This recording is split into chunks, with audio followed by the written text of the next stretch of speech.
consider the next few weeks an absolute gift for all of us, but especially for the water signs. It feels like an opportunity for folks to sort of have their Neo moment, like Neo in the Matrix, where he figures out he's the one and he's like, actually like dodging all these bullets, that feels like a lot of work. I'm just gonna like not do that. I don't have to. It's that, there is no spoon moment and you can bend the spoon. Except maybe the spoon is like these conflicts and challenges that have come up for us this year. And these frustrations might in a lot of ways feel almost like ripple effects from bigger, kind of deeper emotional waves that struck in February and early March. There might have really been some gravity around stuff that happened then. We had Mars in Cancer retrograding. This is a transit that can be associated with self-sabotage, conflicts at home, diminished energy, just kind of can't get it right. It also trined Saturn, the two malefics. And sometimes when Mars trines Saturn, that can be an opportunity where we can really realize the powerful consequences of habits and structure that we've been intuitively building. But again, with Mars in its fall in Cancer, it might have been something like the opposite, where the results that were realized kind of kicked the crap out of us. Maybe it was the consequences of bad emotional habits that we accumulated, our spiritual hygiene or lack thereof. That stuff showed up at our door and they brought knives. Now, challenging stuff can always be a gift because we can learn from it. But we also had Jupiter in Gemini in its detriment. It made it harder to make sense of things. A lot of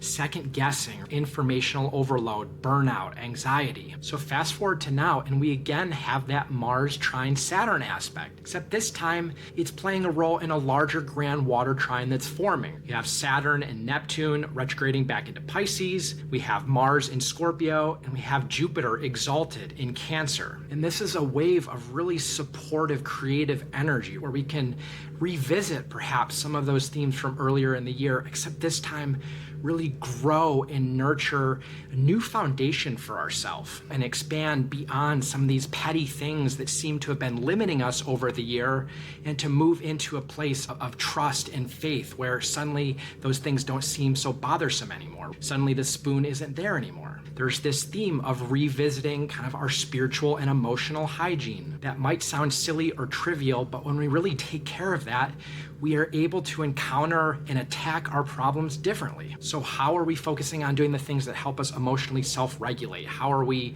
taking care of ourselves? How are we resting? What are we putting in our body? Are we getting intellectually bogged down and, ooh, who's right and who's wrong? Oh, should I do this, right? Or are we kind of stepping outside of that and leaning more into mindful, trusting, kind presence, not so bogged down in all this bullshit? These things change our mind, change our brain, change how we're wiring. And when we do that, right, we step into power, real power that can help us penetrate to the stuff that like really matters.